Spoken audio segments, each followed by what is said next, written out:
Bonjour à tous. Salut Franck, ça va? Comment vas-tu alors? Mais dis donc, ça me change d'être dans un studio. Oui, alors c'est la première fois dans le Swing Studio qu'on se retrouve en studio. Alors tu m'as demandé de venir et tu m'as demandé de revisionner un peu tout le travail qu'on avait fait Exactement. majoritairement ensemble et puis toi un peu tout seul. Et du coup j'ai regardé les différents épisodes de cette première partie de la saison 1. Oui.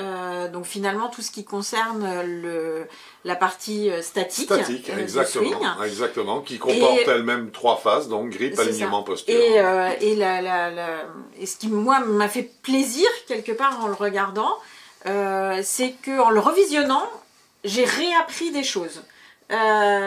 Et j'ai pris beaucoup de plaisir finalement, alors que j'avais même participé, donc c'est pour dire c'est pour dire la taille de mon petit cerveau. Non, l'autre chose, enfin je me suis fait cette réflexion quand même, c'était de dire que on avait là décrit des choses qui étaient faciles à travailler. Alors personnellement, je trouve que c'est plus facile de travailler sur la phase statique parce que on peut séquencer les différentes choses à penser. Absolument, oui. Alors que dans la phase dynamique, à force, je finis par ne plus savoir très bien où j'habite. Oui, et puis il y a un autre élément. Et c'est plus compliqué. Et ça, j'ai trouvé que là, la phase statique, c'est assez facile de se dire, aujourd'hui, je vais travailler mon grip, je vais vérifier que je suis bien positionnée. Ma posture, mon alignement, est-ce que je vise bien, etc. Absolument. On avait parlé un peu dans le grip de, par exemple, se réhabituer sur des petits coups d'abord pour bien prendre les positions. Voilà, tout ça, c'est un ensemble de choses qui, de mon point de vue, sont faciles à travailler. La réflexion que je me suis faite, c'était c'est aussi facile à travailler avec des amis. Oui, et on en a besoin. Alors, on peut en avoir besoin. On a toujours besoin d'un ami, ça c'est sûr. Oui. Merci d'être là. Mais c'est pas ça, c'est plus pour avoir ce regard extérieur. Et puis une assistance aussi. L'autre chose moi que j'ai fait pendant cette saison de visionnage quelque part, c'est que je me suis acheté un petit outil pour attacher mon téléphone sur mon chariot. Sur ton chariot, oui. Donc c'est vrai que du coup on peut aussi vérifier, mais enfin je pense quand même que c'est plus sympa d'avoir un vrai copain plutôt que son téléphone, plutôt qu'une machine, y compris au practice. C'est clair. Oui, et puis il peut t'aider en fait à voir des angles pour te confirmer si tu es square ou pas, que toi tu ne vois pas forcément parce que tu es dans l'action. Ce que je te donnais comme exemple, c'était l'alignement avec les sticks, où je pense que quand on est tout seul, on peut penser être bien alors qu'on ne l'est pas. On peut croire qu'on est bien et puis on est à l'ouest. Voir à droite comme tu me l'as dit, puisque les droitiers sont souvent alignés à droite, tu l'as dit. Exactement. Alors, écoute, c'est parfait. C'est exactement ce que je voulais. On va éclaircir un petit peu les choses pour qu'il y ait un schéma bien clair dans l'esprit de tout le monde.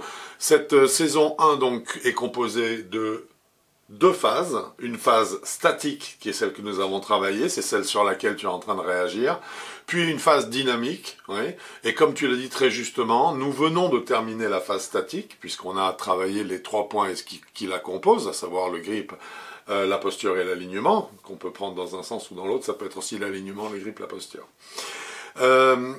Et c'est une phase qui est facile à travailler parce qu'il y a un élément qui n'en fait pas partie, qui est la vitesse. Ouais.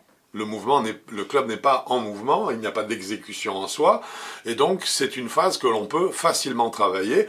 Tu as raison, idéalement avec un tiers qui va te regarder, t'aider à te positionner, mais de toute façon tu as un travail que tu peux séquencer exactement comme tu l'as dit, en disant aujourd'hui je vais travailler mon grip et je vais travailler spécifiquement tel point que j'ai vu concernant le grip dans le Swing Studio, et c'est ton travail du jour. Et tout ce petit travail mis bout à bout, ça prend du temps, c'est sûr, parce qu'il faut arriver à ce que chaque détail que tu changes, rentre un petit peu dans ta ligne d'habitude. Que ça fasse partie de ta routine, que tu n'y penses même plus en fait, et que ça soit vraiment réglé. Non, puis je pense que même sur le parcours, je vois par exemple l'épisode où on parlait de la position du bras gauche comme une constante, etc. ou la fameuse routine pour l'alignement, où visiblement, si tu te souviens bien, tu étais fâché après moi parce que j'avais commencé dans le mauvais sens. Ça, c'est des choses qu'on peut mettre en place facilement sur le parcours sans se poser trop de questions et sans dégrader, sans prendre de risques sur son score. Sans prendre de risques sur son score. C'est ça. C'est exactement ça. Et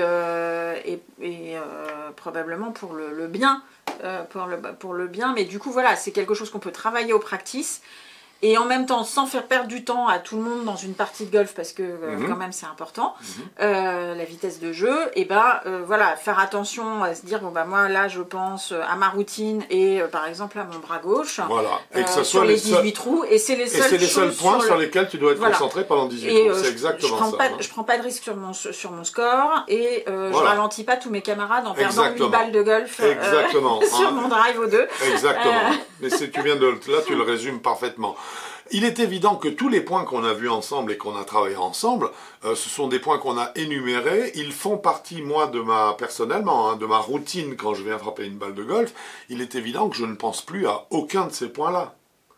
Oui, parce que tu les as intégrés. Acquis. C'est-à-dire que voilà, et que comme pour le moteur d'une voiture, de temps en temps, qu'est-ce que je fais? J'amène ma voiture à la révision. Et c'est ce qu'on doit faire, en fait, avec cette phase 1, donc cette phase statique du Swing Studio, c'est se dire, c'est la révision que je dois m'imposer, en fait, systématiquement. Alors, je pense qu'à mon niveau, sincèrement, je suis obligée quand même de me poser la question. Typiquement, je me souviens de l'épisode sur le grip, où je t'ai dit, moi je sais que quand je fatigue sur la fin d'un parcours, plus ça va, plus mon grip passe en dessous. Oui, devient trop fort. Oui. Et du coup, le swing devient n'importe quoi. Et le fait d'avoir revisionné ces épisodes me fait dire que dès que je sens, parce qu'en vrai, on le sent dans le swing, on n'est plus tellement en phase, on cherche plus sa position. Voilà, je vais avoir ce point de repère de la fameuse carte de visite. En disant, est-ce que tu es sûr que là, tu n'as pas décalé? Mais c'est ce qu'il faut faire.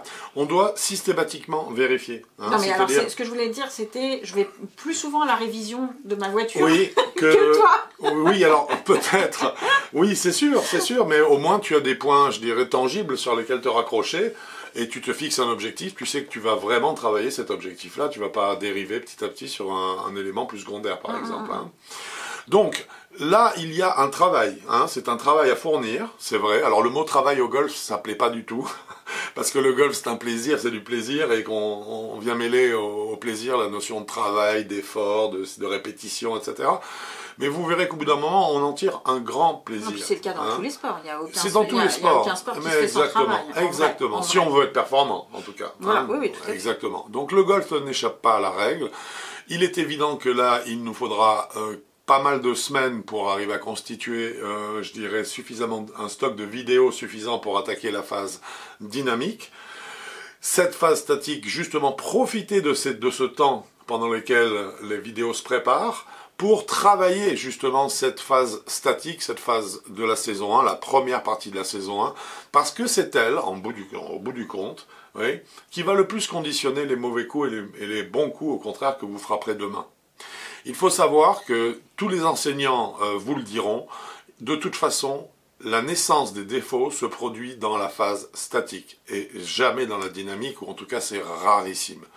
Donc plus vous serez propre dans la préparation du coup, plus vous augmentez, mais d'une façon spectaculaire, vos chances de réussir un bon coup. Oui. Nous avons tous tendance à éluder un peu cette partie de préparation, cette préparation du coup, cette phase statique, parce qu'en fait, ce qui nous plaît, c'est la dynamique. Ce qui nous plaît, c'est le club qui bouge, qui prend de la vitesse, qui siffle dans l'espace, le son de percussion avec la balle qui vole, le divot qui s'éparpille en poussière autour de nous. Ah, c'est magnifique. Mais en fait, ça, c'est la résultante de votre placement de départ. Et vous pourrez être le joueur le plus, ou en tout cas l'humain le plus adroit au monde. Si tout est faux au départ, dans le placement de départ, vous n'arriverez absolument pas à créer un mouvement juste. Hein? Donc, et puis, on l'a bien vu. Moi, j'ai revu les vidéos avec plaisir. Et on voit bien, je sais pas, je vais taper quoi, 20 balles, 30 balles sur chacune des vidéos pour faire les tournages. Bon, j'ai hâte que le printemps arrive là et d'aller jouer parce que j'ai vu une vraie différence en fait sur mes swings au practice. Donc maintenant, je vais essayer d'arrêter d'être championne du monde de practice. Mais le et de passer, transposer sur le parcours. Ça, et de passer à la réalité.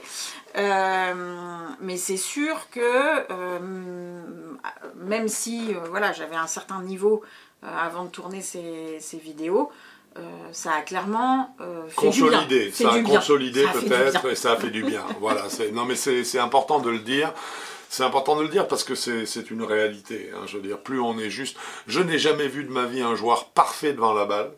Parfait. Hein, le joueur se positionne à l'adresse et on se dit, waouh, on dirait un pro, tout est juste. Hein, vraiment, tout est fait pour. Et je n'ai jamais vu un joueur qui a une qualité de placement pareille me faire un swing désastreux. J'ai jamais vu ça de ma vie. Quelqu'un qui a tous les feux au vert sur son placement de départ génère généralement un swing d'une excellente qualité. Et ça n'est pas un hasard. Il y a aussi un petit message d'espoir que je voudrais faire passer quand même. C'est que souvent on se dit « Oh, c'est dur, c'est dur, c'est dur ». Au bout d'un moment, on trouve un espèce de plaisir dans le travail. Oui, non mais c'est vrai, c'est vrai. Heureusement. Parce qu'on se rend compte que, alors pas immédiatement, mais au bout de quelques temps, oui, eh bien, chaque point amène une véritable amélioration. Et même si elle est infime parfois, elle amène le joueur à se dire « Oui, c'est mieux comme ça. Oui, c'est plus facile. » Ou « Oui, ça me semble évidemment plus efficace. » Hein? Donc, ça n'est pas un travail vain. Ouais. Il faut vraiment, absolument arriver à maîtriser cette phase statique avant d'avoir une chance sérieuse d'élaborer un swing dynamique qui soit juste. Et puis alors, petit message personnel, on va dire, il faut passer outre l'effet bizarre, entre guillemets, ou les points de tension, parce qu'on en a parlé, parce que du coup, en tout cas moi, avec les années de pratique, j'avais habitué mon corps à certaines positions. Oui. Et c'est vrai que quand tu me tapais... Oui, oui. Gentiment, hein. Je n'ai pas de problème avec la justice. Non, mais très clairement, j'avais l'impression que le cou était hyper tendu, oui. le dos était comme ça, voilà. Je ressortais des séances alors même que j'avais tapé 20 balles, un peu fatiguée, et du coup, c'est vrai qu'on a naturellement, la paresse, en tout cas la mienne, prend le dessus, et on a envie de se dire, mais pourquoi ? Et finalement, c'est absolument pas le cas. Il faut passer outre parce que notre corps va se réhabituer à autre chose. Exactement. Alors ça veut dire que d'abord il faut avoir un schéma modèle dans son esprit pour se dire non, je veux coller à ce schéma-là, j'y colle entre guillemets, quelles que soient les sensations que je vais avoir. Et ensuite, il faut comprendre une chose aussi qui est assez troublante, c'est que toutes les modifications mécanique, c'est-à-dire un petit degré de plus dans un sens ou dans l'autre, que ce soit au niveau de ton pied, ta main, ton coude, ça te donne une transformation complète de ton échelle de sensation pendant l'exécution du swing. Tout évolue parce qu'en fait, le mouvement de golf, le swing, n'est qu'une chaîne. Hein, et que donc à partir du moment où tu modifies un des premiers maillons de la chaîne, et ces premiers maillons se situent tous dans la phase statique, tu vas avoir l'ensemble de la chaîne qui va se modifier. C'est ça un swing de golf. Et donc forcément tu auras une modification de l'ensemble de ta sensation. Il faut dans ces cas-là, et c'est vraiment le message fondamental, que votre esprit soit plus fort que l'animal et donc que les sensations. C'est-à-dire que l'esprit, la logique qui fait que vous voulez que le club passe là et là, doit l'emporter sur la sensation animale qu'on a quand on est devant une balle. Tu comprends ce que je veux dire, je pense, hein, qui est de dire je sens que je vais faire comme ci et comme ça. Non, il faut que l'esprit dicte. Oui. Et ça, je crois que c'est vraiment quelque chose qu'on a réussi tous les deux à faire passer. C'est-à-dire, on a expliqué, tu as expliqué surtout d'ailleurs, le pourquoi. C'est-à-dire que c'était pas seulement il faut mettre la main de telle façon, il faut mettre le corps de telle façon, les 20 degrés, voilà. Oui. C'était pas une affirmation, c'était une affirmation, mais elle était expliquée. Oui, mais... et du coup, moi en tout cas, ça m'aide à avoir un rationnel qui dit c'est pas 20, c'est pas juste Franck qui a décidé que. Non. Il y a une logique. Il y a une logique, qu'elle soit physiologique, anatomique, physiologique, mathématique, géométrique. Exactement. Voilà. C'est exactement ça. Et ça, c'est le bon mindset, c'est le bon état d'esprit. Oui, pour devenir performant. Hein. C'est-à-dire que vraiment, on doit arriver à faire fi de ses sensations par moment pour se laisser simplement convaincre par sa logique. Et je pense que c'est pour ça qu'il faut les regarder plusieurs fois, ces vidéos, parce que du coup, on les comprend. Enfin, on en retire la substantifique moelle, comme dirait... Rabelais. C'est ça. On en retire à chaque fois un petit morceau. C'est-à-dire qu'au premier visionnage, on se dit ah bah tiens, mon grip, il faut que je vérifie avec la carte. Et puis finalement, la deuxième fois, on mémorise qu'il y avait plusieurs grips et pourquoi ils existaient. Enfin voilà, c'est un peu... Absolument. Et une phrase que tu m'as donnée, là tu me l'as servi sur un plateau, parce que j'aurais oublié de vous la répéter et je vais la répéter encore et encore. Vous ne devez jamais effectuer un changement dans votre swing, quel qu'il soit, que ce soit dans la phase statique ou dans la phase dynamique que nous aborderons plus tard au cours de cette année. Vous ne devez jamais faire une modification si elle ne vous semble pas claire, logique. Le pourquoi, finalement. Voilà. Si je n'ai pas le pourquoi et que le pourquoi me convainc, oui, s'il ne me convainc pas, je ne fais pas. Je ne le fais pas. Alors, on va lutter, en fait. Sinon, je vais demander à mon coach à ce moment-là, ou je vais dire, réexpliquez-le-moi autrement. Je ne comprends pas. Si je ne comprends pas, je ne peux pas me satisfaire de... Fais-le parce que ça marche. Non, jamais, jamais, hein, ça c'est jamais. Il faut être convaincu qu'il y a une intelligence, car il y en a une, évidemment, et ça on le ressentira un peu mieux dans la phase dynamique, bien qu'en fait l'intelligence réside totalement dans la phase statique au départ, mais ça vous en rendrez compte avec le temps, hein, tout simplement.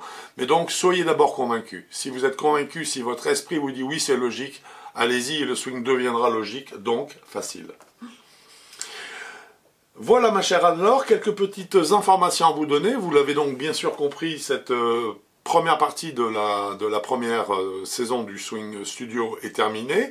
Donc ça veut dire qu'aujourd'hui vous pouvez arrêter vos abonnements. C'est une bonne nouvelle toujours en cette période difficile d'inflation et autres. Je pense que c'est bienvenu.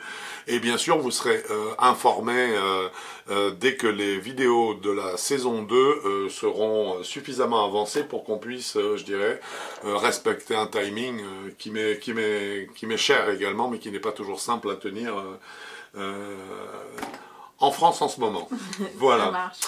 Merci beaucoup de m'avoir invité, Franck. Bah écoute, c'était un plaisir et je voudrais te remercier particulièrement pour ta présence continue, l'intelligence de tes questions, le questionnement que tu te poses justement, ce travail de réflexion hein, que tu as en amont de chacune des séances que vous avez vues et que vous avez, je sais, appréciées. Donc merci infiniment et aussi pour la qualité de ton swing et ta frappe de balle qui sont absolument super. Qui vont s'améliorer. Encore et encore. À très bientôt. À bientôt. Bon golf à vous, à très bientôt. Au revoir à tous. Au revoir.